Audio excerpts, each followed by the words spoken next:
ሊደርስ ሊሳሳቱ ይችላሉ። ለምን አይሳሳት? ራሱን ሞቲቬት ማድረግ የማይችል ሊደር ሌላውን ሰው ደግሞ ሞቲቬት ማድረግ ይከብደዋል። ለዚህ ነው አንዳንድ ሊደርስ በተለይ ናርሲሲስት ሲሆኑ እኔ ብቻ ነኝ የማውቀው አንተ አታውቅም አልሰማህም የሚሉ ሰዎች ሲኖሩ ከባድ ውድቀት ውስጥ ገባል። ግን ቢዝነስ ላይ ሁል ጊዜ ስህተትን እንደ ኃጢአት ማየት የለም። ጥሩ ሊደርሺፖች አሉ፣ መጥፎም ሊደርሺፖች አሉ። በሃይማኖትም በቢዝነስም በፖለቲካም ቢሆን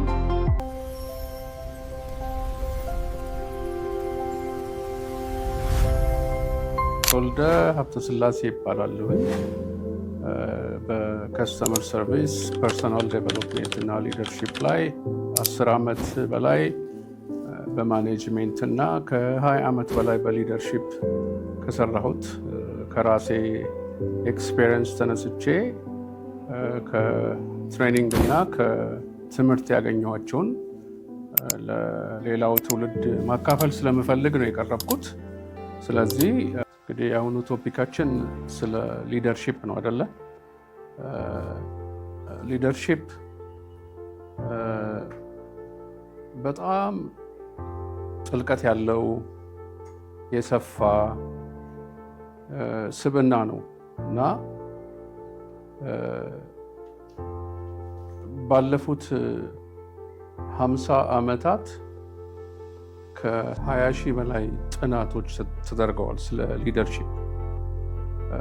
ምክንያቱም ሊደርሺፕ is more of an art than a science ነው የሚባለው።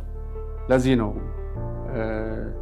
ለምሳሌ አሁን የካንሰር በሽተኛ የሚሰጠው መድኃኒት ምን አይነት እንደሆነ ይታወቃል አይደለም? በሊደርሺፕ አካባቢ ግን በጣም የሰፋ ስለሆነ አንዱ ደግሞ ከሌላው የተለየ ስለሚሆን የአመራር ችሎታው ልዩነት ስላለ ይሄ ነው ሊደርሺፕ ብሎ ለማለት በጣም ይከብዳል። ጥሩ ሊደርሺፖች አሉ፣ መጥፎም ሊደርሺፖች አሉ። በሃይማኖትም በቢዝነስም በፖለቲካም ቢሆን እስከ ቅርብ ጊዜ ድረስ ብዙ መስማማትም አልነበረም። አይ ቲንክ ኢን ዘ 1920s ይመስለኛል ባልሳሳት ሊደርሺፕ ከፐርፎርማንስ ጋር ተያይዞ ይሄ ነው የተሻለው ሊደርሺፕ እየተባለ የመጣው ከ1920 እንደ አውሮፓውያን አቆጣጠር ወዲህ ነው። ከዛ በፊት አሉ በጦር ሜዳ ጥሩ ሊደሮች አሉ። ፕሬዚዳንት ሆነው ጥሩ አገር የመሩ አሉ። በሰከንድ ወርልድ ዋር የሚሆን በፈርስት ወርልድ ዋር ሊድ በማድረግ ጥሩ አመራር የነበራቸው ጀነራሎች አሉ፣ አሁንም አሉ በየዓለሙ። ነገር ግን በቢዝነስ ወርልድ ስንመጣ ሊደርሺፕ ምንድን ነው የሚለውን ጥያቄ በጥናት የመለሰው ጎልማን ይባላል። እሱ ያተኮረው የተሳካላቸው መሪዎች፣ የአመራር ችሎታና ብቃት ያላቸው ሰዎች አንድ የሚያመሳስላቸው ነገር አለ፣ ያም ኢሞሽናል ኢንተለጀንስ ነው ብሎ ኮንክሉድ አደረገ። ከዛን ጊዜ ወዲህ ኢሞሽናል ኢንተለጀንስ እንደ መመሪያ ተደርጎ በብዙ ቦታ ተጠቅመውበታል። እኔም የአመራር ላይ ከተቀመጡ ጊዜ በኋላ ብዙ ስራዬን እንደ መመሪያ አድርጌ የምከተለው ኢሞሽናል ኢንተለጀንስ ነው።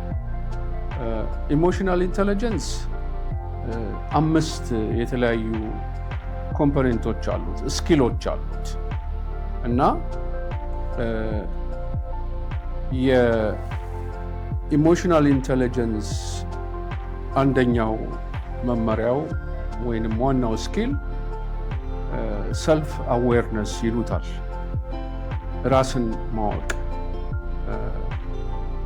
ራስን ማወቅ እንደ ስኪል የሚታይበት ዋናው ምክንያት በቢዝነስ ዓለም ላይ አንድ የቢዝነስ አመራር ላይ ያለ ሰው ዛሬ ነገ ወይ ሄዶ አስትሮናውት ልሁን ማለት አይችልም። ችሎታው ስኪሉ የለውም ማለት ነው። ትሬን መደረግ አለበት ያን ለማድረግ። ወይንም ደግሞ ቀዶ ጥገና ላድርግ የልብ ወይንም የጭንቅላት ቀዶ ጥገና ላድርግ ሊል አይችልም አንድ የቢዝነስ መሪ። ምክንያቱም እሱ አመራር ላይ ያለው የቢዝነስ ስትራቴጂውና ሊደርሺፑን ለመምራት ነው። ብዙ ጊዜ ሊደርሺፕ ከቼንጅ ጋር ከለውጥ ጋር የሚመጣ ነገር ነው። ሊደርሺፕ ላይ ስትራቴጂና አመራር ላይ ነው የሚያተኩረው። የሎንግ ተርም ስትራቴጂ ይኖረዋል።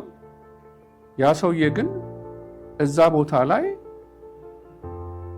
ራሱን ማያውቅ ከሆነ ድርጅቱን መምራት አይችልም፣ ወይንም ትልቅ ሜጋ የሆነ ኦርጋናይዜሽን መምራት አይችልም። የአንድ ካምፓኒ ሲኦ መሆኑ ብቻ ጥሩ ሊደርም ሊያደርገውም አይችልም። እነዛን ኮምፖኔንቶች ሲያሟላ ነው የተሻለ ሊደር ነው የሚባለው። ሰልፍ አዌርነስ የመጀመሪያው ነው። ሁለተኛው ሰልፍ ሬጉሌሽን ነው። የሌላውን ሰው ስሜት ሳይነካ ራሱን ይቆጣጠራል ወይ? ይሄ ሊደር በሰልፍ ሬጉሌሽን ላይ ያለው እውቀት ምን ያህል ደረጃ ነው የሚደርሰው? ለምሳሌ ራስን መቆጣጠር በምንልበት ሰዓት አንዳንዴ ሰራተኛውን እያመናጨቀ እየተሳደበ በካልቾ እያለ የሚሆን ሰውዬ ከሆነ ራሱን አልተቆጣጠረም ማለት ነው። ራሱን ሊቆጣጠር የሚችለው በእውቀት ነው። በእውቀት ደግሞ ያን እውቀት ትራንስፈር ማድረግ አለበት ለድርጅቱም ለሰራተኛው። እንግዲህ ሰልፍ አዌርነስ፣ ሰልፍ ሬጉሌሽን፣ ከዛ ሶስተኛው ኤምፓቲ ነው። ኤምፓቲ ማለት ራስን በሌላ ሰው ጫማ ስር ገብቶ የሌላውን ሰው ስሜት መቆጣጠር ማለት ነው፣ ማወቅ ማለት ነው። መቆጣጠርም ባይሆን የዛን ሰውዬ ስሜት ማወቅ ማለት ነው። ለምሳሌ ኤምፓቲ ማወቅ ሊደር ድርጅት ለመምራት ይከብደዋል። በማንኛውም በፖለቲካውም ይሁን በሃይማኖቱም ይሁን በቢዝነሱም። ግን እኔ አሁን ፎከስ ማድረገው ቢዝነስ ላይ ነው። ኤምፓቲ ከሌለ አንድን ኦርጋናይዜሽን ወደ ሁለተኛው ስቴፕ ማሻገር አይቻልም። የዛ ሊደር ደግሞ አንደኛው አስፈላጊው ነገር ኤምፓቲ ነው። አራተኛው ሞቲቬሽን። ሞቲቬሽን ራሱን ሞቲቬት ማድረግ መቻል አለበት። ራሱን ሞቲቬት ማድረግ የማይችል ሊደር ሌላውን ሰው ደግሞ ሞቲቬት ማድረግ ይከብደዋል። ያንን ደግሞ ከድርጅቱ ኢንተረስት ጋር በተያያዘ መንገድ ለሰራተኛው ይጠቅማል የሚላቸውን ነገሮች በሞቲቬሽን ማሳየት መቻል አለበት። ያን ካላደረገ አንድ የሚጎለው ነገር ይኖራል ማለት ነው። አምስተኛው ሶሻል ስኪል ነው። ሶሻል ስኪል ሰፋ ያለ ነገር ነው። ከሰራተኛው ጋር ሊሆን ይችላል፣ ከክላይንቱ ጋር ሊሆን ይችላል፣ ከቬንደሩ ጋር ሊሆን ይችላል፣ ከሌላ ስቴክ ሆልደር ጋር ሊሆን ይችላል። ሶሻሊ ደግሞ ከህብረተሰቡ አካባቢው ካለው ህብረተሰብ ጋርም ሊሆን ይችላል።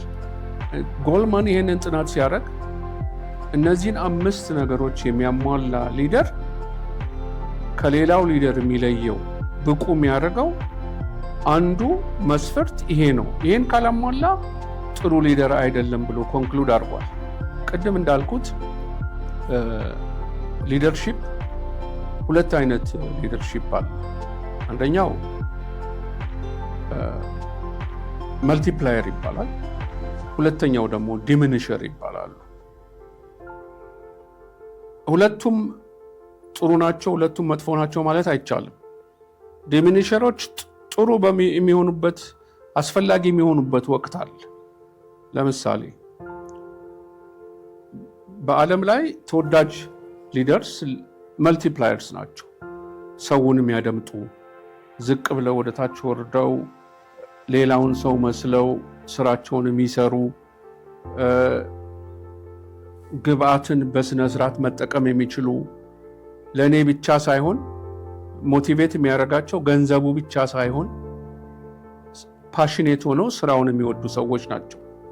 ዲሚኒሸርስ ደግሞ ከኔ በላይ ላሳር፣ እኔ ነኝ ማውቅልህ፣ ግብአቱንም ማዝበት እኔ ነኝ፣ ባጀቱንም ማወጣው እኔ ነኝ፣ ሁሉን ነገር እኔ ነኝ የምቆጣጠርልህ የሚሉ ሰዎች ናቸው። ዲሚኒሸሮችም የሚያስፈልጉበት ወቅት አለ። የሊደርሺፕ ስታይል ቢሆንም ለምሳሌ አንድ ድርጅት አደጋ ላይ በሚሆንበት ሰዓት ከመልቲፕላየሮች ይልቅ ዲሚኒሸሮች ወደ መስመር ሊያስገቡት ይችላሉ ይባላል። ያ የሚሆንበት ፎርስ ይጠቀማሉ። ሁሉ ነገር የሚያደርጉት በኃይል ሊሆን ይችላል ማለት ነው። ስለዚህ ሊደርሺፕ ቅድም እንዳልኩት ስብናው የሰፋ ነው። የተለያዩ የሊደርሺፕ ስታይሎች አሉ። ዴሞክራቲክ ስታይል የሆኑ አሉ። ኮቺንግ ስታይል የሚይዙ አሉ። ኮች በማድረግ በማድመጥ የሚመሩ አሉ። ድርጅቱን በቲም የሚሰሩ አሉ። አጃይል የሆኑ ሊደርስ አሉ። ቀልጣፋዎች ቲሙን የሚያሳድጉ ይኖራሉ። ግን በአጠቃላይ የጎልማን ፕሪንሲፕል ተቀባይነት አግኝቷል። አሁን ይህን በምንልበት ጊዜ በሊደርስ እና በማኔጀርስ መካከል ብዙ ጊዜ ልዩነት ያለ አይመስለንም። ሁለት የተለያዩ መስፈርቶች ናቸው። ማኔጀርስ ኮምፕሌክስ የሆነ ኢሹ ውስጥ ይገባሉ። ለምሳሌ አንድ ድርጅትን ማኔጅ የሚያደርገው ሰውዬ ከሊደሩ የሚለይበት አንዱ ምክንያት ሊደሩ ቼንጅ ላይ ፎከስ ያደርጋል፣ ስትራቴጂ ላይ ፎከስ ያደርጋል። ትልቁን ፒክቸር ነው ሊደሩ የሚያየው። ማኔጀሩ ግን ዴይ ቱ ዴይ ባለው በባጀቲንግ፣ በፕላኒንግ፣ በዲሲሽን ሜኪንግ፣ ዴሊጌሽን ላይ ፎከስ ያደርጋል። እነዚህን ነገሮች ደግሞ ያላሟላ ማኔጀር አድጎ ጥሩ ሊደር መሆንም አይችልም። ምክንያቱም ኦቨርላፕ የሚያደርጉ ነገሮች አሉ በማኔጀር እና በሊደር መካከል። ስለዚህ አንድ ሰው የአንድን ሊደርሺፕ ፖዚሽን ለመያዝ በአንድ ምሽት በአንድ ቀን የሚሆን ነገር አይደለም። ለምሳሌ እኔ አሁን 22 ዓመት እያለሁኝ በአንድ ቀን ውስጥ ማራቶን እሮጣለሁ ብዬ ብል ምንም ልምምድ ሳላረግ ምንም ኤክስፔሪየንሱ ሳይኖረኝ ማራቶን ልሩጥ ብል 3 ኪሎ ሜትርም ላልሮጥ እችላለሁ። ነገር ግን ማኔጅሜንትም እንደዛ ነው። ሲወለድ ይሄ ሰውዬ ሊደር ይሆናል ተብሎ የሚወለድ ሰው የለም። ምክንያቱም አይኪው ከፍተኛ ሊሆን ይችላል፣ ኢንተለጀንት ሊሆን ይችላል። ግን የራሱ የሆነ ስብዕና ስላለው ትሬኒንግ፣ ኤክስፔሪየንስ እና ኤዱኬሽን የዛን አውትከም ሊያመጡለት የሚችሉትን ስኪል ዴቨሎፕ ያደርጋል። አቲቲዩዱ ይቀይራል፣ ቢሄቪየሩንም ይቀይረዋል። የብዙ ጊዜ ኤክስፔሪየንስ እና እውቀት ነው። እና አንዳንድ ሰዎች እሱ ጂኒየስ ነው ሂዝ ጉድ ሊደር ሊሉ ይችላሉ ቢዝነስ ላይ። ግን ያ ሰውዬ ጉድ ማኔጀርም ላይሆንም ይችላል፣ ጥሩ ማኔጀርም ጥሩ ሊደርም ላይሆን ይችላል።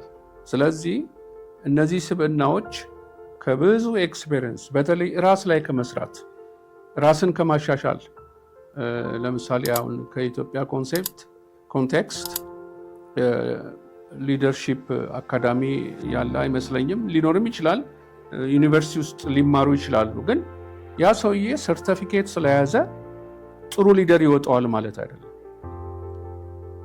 በኤክስፔሪየንስ ልምድ ያለው፣ ማድመጥ ችሎታ ያለው፣ የኮሚኒኬሽን ስኪል ጥሩ ያዳበረ ሰው መሆን አለባት። እና ሊደርሺፕ ከብዙ ኤክስፔሪየንስ ከትምህርት እና ከትሬኒንግ ሊመጣ የሚችል ስብዕና ነው እና ሰፋ ያለ ነው።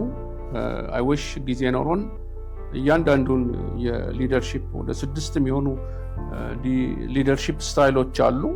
እነሱም ምናልባት ለሚቀጥለው ኢንዲቪጁዋሊ እያየናቸው የትኛው ሊደር ከየትኛው ይሻላል፣ የትኛው መቼ ነው የሚያስፈልገው የሚለውን ለማየት የምንችል ይመስለኛል። ሊደርስ ሊሳሳቱ ይችላሉ። ለምን አይሳሳቱም? በጣም ይሳሳታሉ። በዓለም ላይ ይሄኛው ሊደር ነው ጥሩ ብለህ የምትለው ካለ ያን ሰውዬ ኮፒ ኤንድ ፔስት ማድረግ አትችልም። ገባህ? ከነ ስህተቱ ኮፒ ፔስት ልታደርገው አትችልም። ጃክ ዌልች ለምሳሌ የጂኢ ታዋቂ የነበረ ሊደር ነው አለ አሁን በህይወት። አሁን ስቲቭ ጃብስ ታዋቂ የነበረ ነው። ስቲቭ ጃብስ መጀመሪያ የማክንቶሽ እያለ አፕል ከመሆኑ በፊት ቦርዱ አባሮት ነው ተመልሶ ይሄን ድርጅት እንደገና ሌላ ሰው ሊያቃናው አይችልም ብለው መልሶ የጠሩት። የተሳሳተው ነገር ነበር፣ ስታበርነስ ነበረው። ግን ሲመለስ ወደ አፕል ሲመልሱት ስቲቭ ጃብስ ምን አለ? አሁን ክኒኔን ውጬ ነው የተመለስኩት አለ።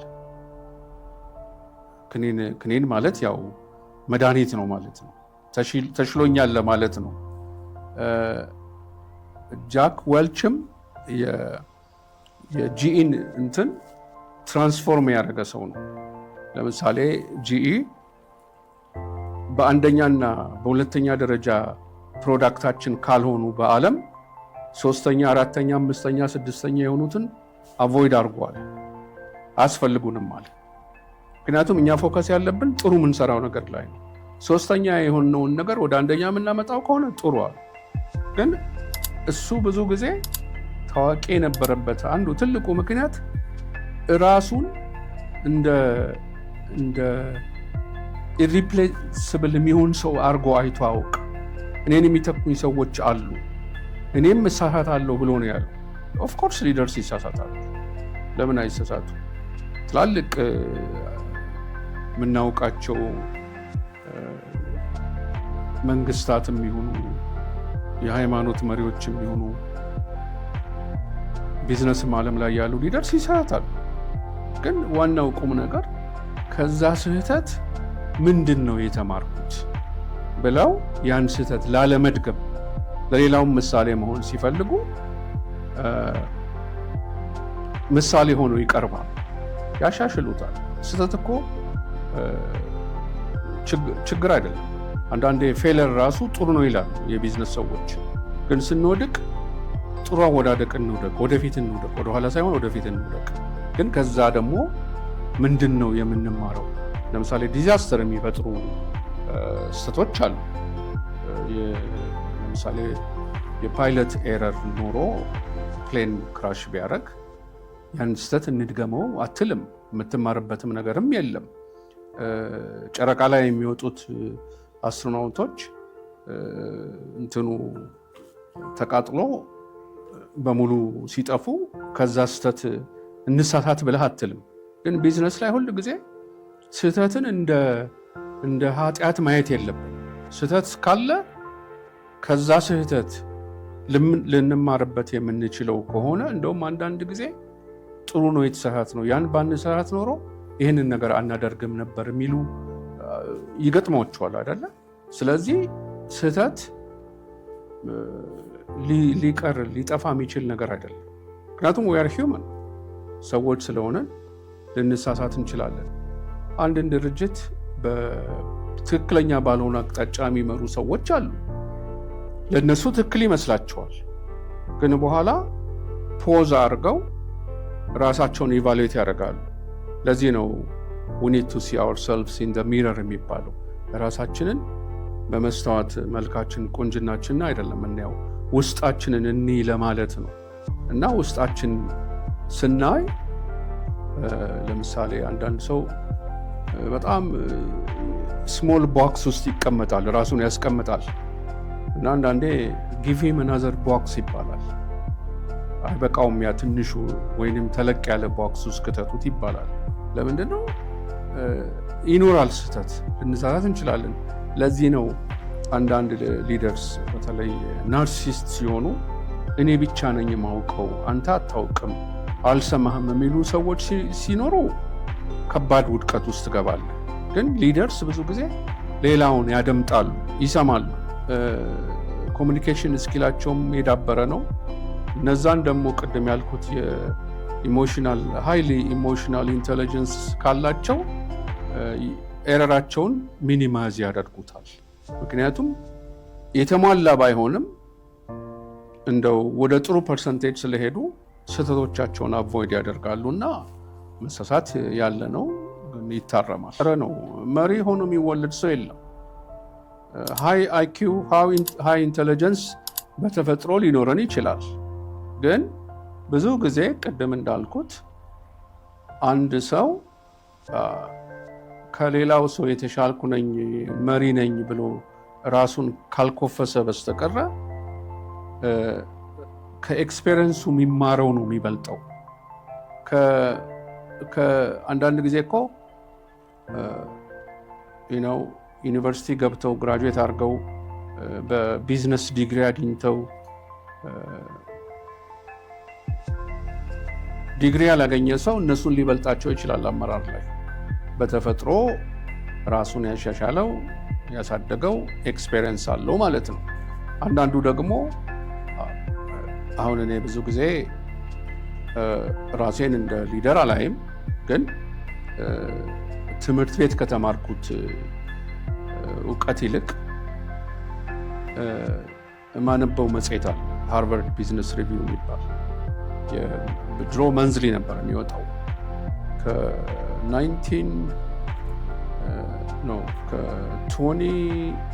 ከ2006 ጀምሬ ሰብስክራይብ ያደርጋለሁ።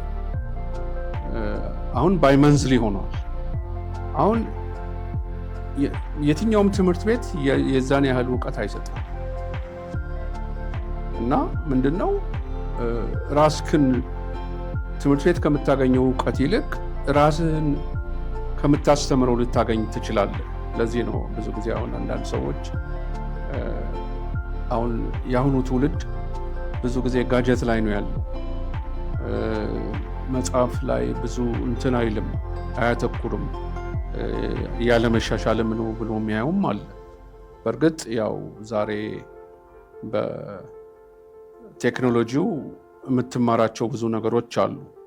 ግን ምን ያህል ሰዓቱን ነው ራሴን ዴቨሎፕ ለማድረግ ጥረት አደርጋለሁ ብለን የምንለው ሁላችንም። በተለይ በቢዝነስ ዓለሙ ላይ ያለው ሰው ከአንዱ ሌላው ሊሻል እንዴት ይችላል? አሁን ለምሳሌ የአይኪው እና የኢንቴሊጀንስ እንትን ጉዳይ የሚናቅ አይደለም፣ አስፈላጊ ነው። ለምሳሌ አሁን ኃይል ያለበት ቦታ በሙሉ ወርቅ አለ ብለው መስክረውለታል። ራሳቸው የራሱ የስራ ባልደረቦቹ መጽሐፍ ጽፈዋል። ያን መጽሐፍ ሲጽፉ ኃይል ያለበት ቦታ በሙሉ ወርቅ አለ ብለዋል። ሩጫው ላይ ብቻ ሳይሆን ስራውም ላይ አለ ለማለት ነው። ሌላም ቦታ ቢገባም ወርቅ አለ ማለት ነው። እና ኢትስ አ ኮምቢኔሽን በተፈጥሮ የምታገኛቸው እያደግ ስትሄድ የምታመጣቸው እውቀቶች አሉ። ኢንቴሊጀንት ልትሆን ትችላለህ፣ አይኪው ሃይ ሊሆን ይችላል። በዛ ላይ ደግሞ ኤክስፔሪየንስ ትምህርት እና ትሬኒንግ ስትጨምርበት የተሻልክ ሰው ትሆናለህ ብዬ ገምታለሁ።